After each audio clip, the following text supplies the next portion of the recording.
Bien, el día 29 de noviembre, del 29 de noviembre al 10 de diciembre, se va a realizar en Cancún, en México, una reunión muy importante para el futuro de la humanidad, que es la reunión sobre el tema del cambio climático, en la que se espera que, digamos, todos los países del planeta puedan llegar a acuerdos sobre compromisos para luchar contra el cambio climático.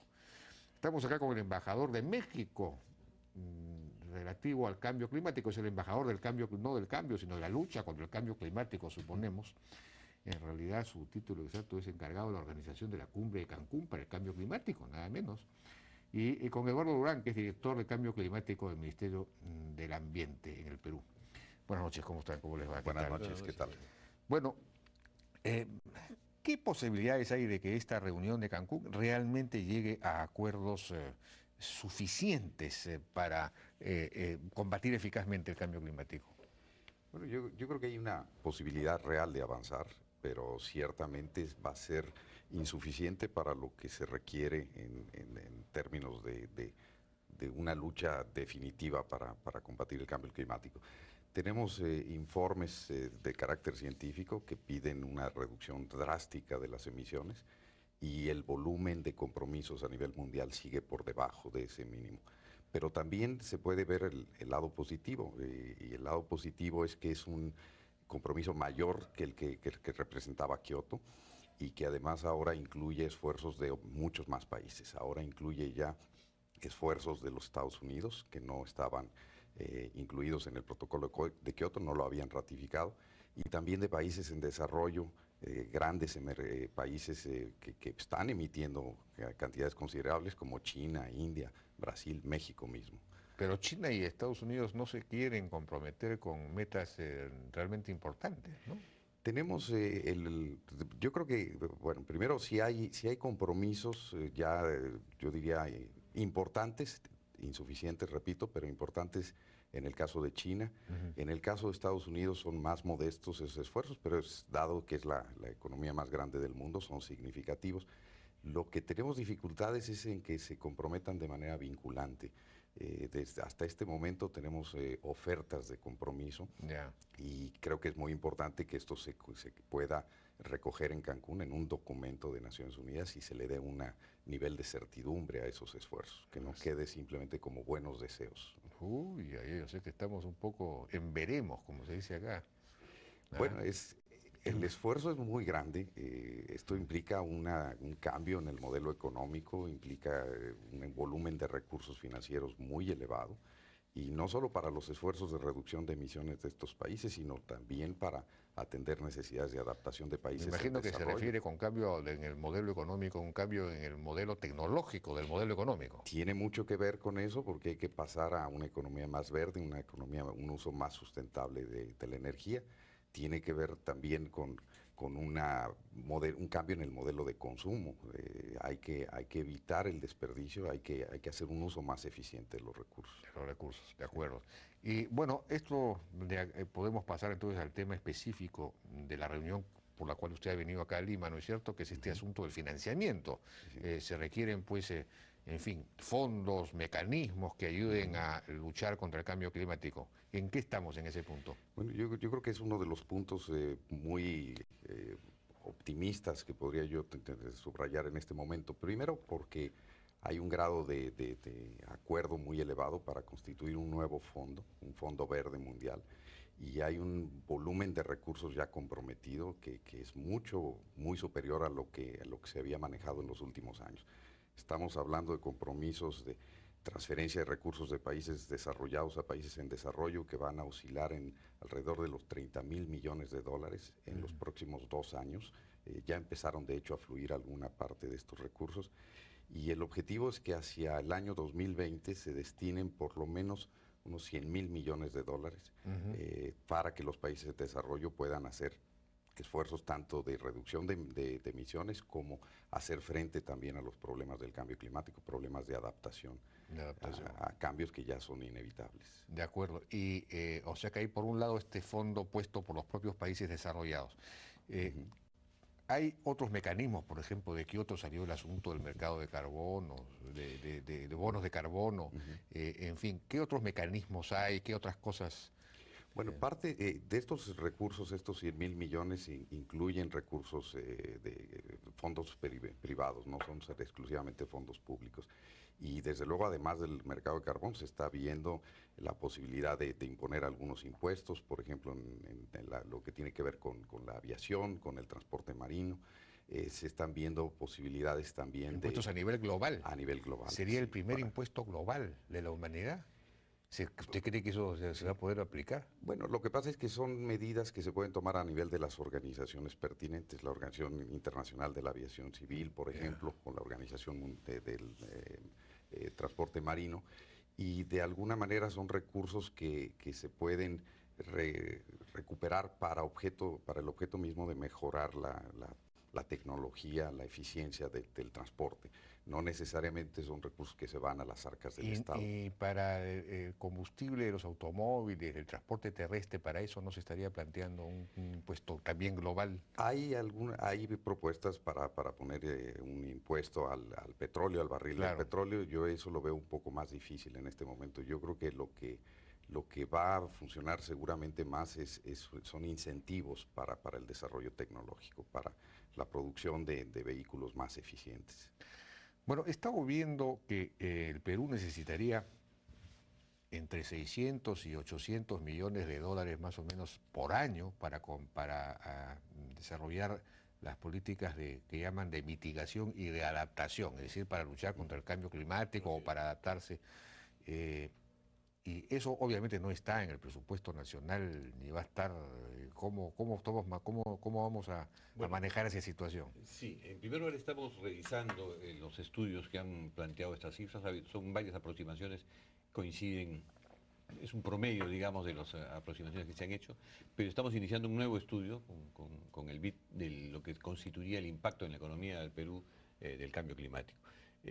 Parte de este dinero tiene que ser invertido en mejoras para reducir emisiones en la industria, pero sobre todo en la deforestación, que es nuestro mayor problema de emisiones, está en la deforestación. Y es por eso que se ha lanzado el Programa Nacional de Conservación de Bosque del Cambio Climático, que ha sido oficializado, lo ha mencionado el presidente en la reunión de Nueva York, específicamente sobre ese tema de cambio climático. Y dentro de este programa se pretende implantar el mecanismo RED, que es un mecanismo de la Convención de Cambio Climático que va a permitir obtener ingresos por el secuestro de carbono reconocido a nivel mundial. Bueno, pero eso es para reducir emisiones. De acuerdo, pero y es también para evitar que progrese la deforestación. Sí. Pero ¿qué hay de la reforestación, de plantaciones forestales en las zonas ya deforestadas, las 8 millones o 10 millones de hectáreas? Hay un enorme potencial. O la sierra, en fin. Hay un enorme potencial para reforestación, y la ventaja de la reforestación sí puede ser entrar en el mecanismo de desarrollo limpio, en este mecanismo del protocolo de Kioto. Ya. Y también puede ser un mecanismo de ingresos importantes. En adaptación, el hecho de que mantengamos los bosques va a significar también una necesidad de adaptación a nuevas formas económicas del uso del bosque, ya no agricultura o ganaderías ineficientes, sino ver nuevas formas de aprovechamiento del bosque, desde ecoturismo hasta biocomercio y otras formas de explotación de las áreas boscosas del país. Y en adaptación tenemos que trabajar mucho con agua. Tenemos que hacer grandes inversiones en mejorar nuestro manejo del agua, tanto a nivel de consumo agrícola como de consumo. Sí, retener más agua. Retener agua es esencial. Reservorios, también forestación, como le... Forestación. En realidad, todo un manejo integrado desde el punto de vista hídrico de todas las cuencas, desde la cima, nevadas que están deshielándose hasta el mar. Evitar que el agua se pierda en el mar es otro de los objetivos importantes de manejo integrado de cuencas. Eso es fundamental y eso debe ser costoso. Es costoso, pero sobre todo hay que cambiar muchos hábitos y cambiar muchas formas de ocupación del suelo y muchas formas de trabajo que tenemos desde el punto de vista agrícola, minero. Es decir, la cuenca no se percibe como una unidad desde el punto de vista del agua.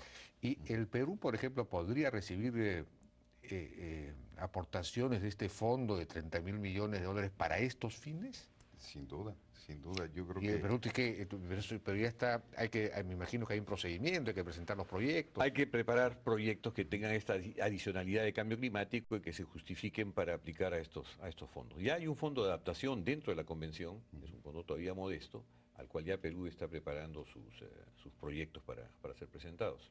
Tenemos un plan de acción con un número importante de proyectos por el orden de los 1.000 millones de soles, que también está ya listo para ser presentado a financiamiento. En algunos casos un financiamiento de donación y en otros será un financiamiento de créditos blandos cuando se trate de reducción de emisiones de gases de efecto invernadero. Pero claro, lo principal para nosotros no es la reducción de emisión No es de la gases, emitimos muy pocos gases en comparación así es. No tenemos gastritis. Pero sí, eso lo tienen las vacas, sí.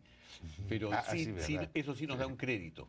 El hecho de que el Perú se comprometa a reducir emisiones y contribuya de esta manera a la mitigación global, no es significativo, pero sí le da un crédito ético para solicitar financiamiento para adaptación a fenómenos que no hemos causado nosotros, ¿no? Bueno, deberíamos tener, digamos,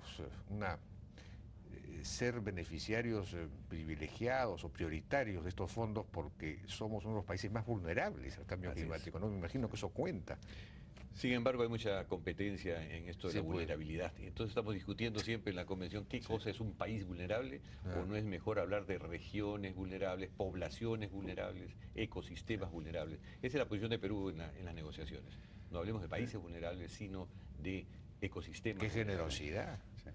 No, al contrario, queremos ganar con eso. ¿Ah, sí? sí, porque algunos, yo comparto la preocupación de Eduardo y de muchos. México también tiene zonas vulnerables, pero hay que acordarse que para algunas islas en el Caribe o en el Pacífico es un asunto de sobrevivencia. El país entero puede desaparecer por la elevación del nivel de los mares. Y para ellos es un asunto de seguridad nacional. Obviamente. Entonces yo creo que tenemos que encontrar un equilibrio. No, definitivamente hay una prioridad en el caso de ellos, la prioridad de emergencia, digamos, ¿no? Evidentemente. Pero a largo plazo sí tenemos una vulnerabilidad muy alta nosotros. Ahora, aquí todavía no hay mucha conciencia, falta, digamos, que la población interiorice la necesidad de... Porque eso es un asunto en el que todo el mundo debería participar, ¿no? En teoría, no solamente el gobierno, ¿no? Los hábitos de consumo que se mencionaban. En el diseño de proyectos. Todo proyecto tiene que contener ya una visión de impacto de cambio climático a mediano y largo plazo. Yo creo que eso puede ser uno de los grandes legados de la conferencia de Cancún, porque esta va a ser la primera vez que la conferencia no es presidida por un ministro de Medio Ambiente, va a ser la canciller quien la presida. Y el mensaje que quiere mandar México, el presidente Calderón, es que este no es un tema exclusivamente ambiental, este es un tema de desarrollo, tiene connotaciones políticas, económicas, sociales.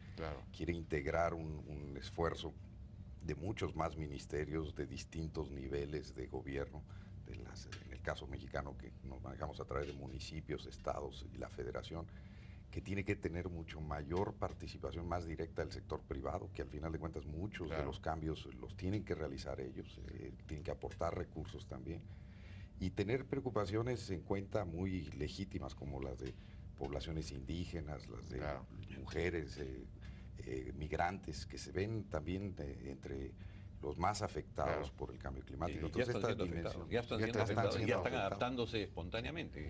Por eso le decía que implica un cambio en el modelo de desarrollo. Y claro, sobre todo en el modelo tecnológico, pero también en el manejo, por ejemplo, del presupuesto, el Ministerio de Economía, por ejemplo, qué variables, qué metodologías, incluso en el cálculo del PBI, qué cosas se debe a él. El Ministerio de Economía y Finanzas está considerando ya seriamente el tema del cambio climático. Ya lo mencionó incluso el nuevo ministro, pero ya se ha creado una unidad de cambio climático al interior del Ministerio de Economía que ya está empezando a considerar la problemática tanto del financiamiento, en términos de negociaciones, como de evaluación del impacto económico y empezar a tomar las previsiones presupuestales de incorporación en los criterios de diseño de proyectos, en el llamado SNIP. El Sistema Nacional de Inversión Pública ya contiene lineamientos para considerar los impactos de cambio climático en la formulación de proyectos, para hacerlo obligatorio en el diseño de proyectos oficiales. De acuerdo. No, hay un fuerte avance por parte del Ministerio de Economía y Finanzas. Bueno, hay una serie de estudios que yo creo que es muy importante tener en cuenta donde se ve que el costo de no hacer nada va a ser mucho Claro, mayor si obviamente. nos retrasamos. De acuerdo. El costo de las acciones en favor de la lucha contra el cambio climático va a ser menor Claro. que las de no hacer nada. Sí, se calcula entre 1 a 10 o 1 a 1 a 4. 10. Entonces hay que hacer entonces. hacer. Bien, embajador Luis Alfonso Alba y Eduardo Durán, muchas gracias por su participación. Muchas gracias.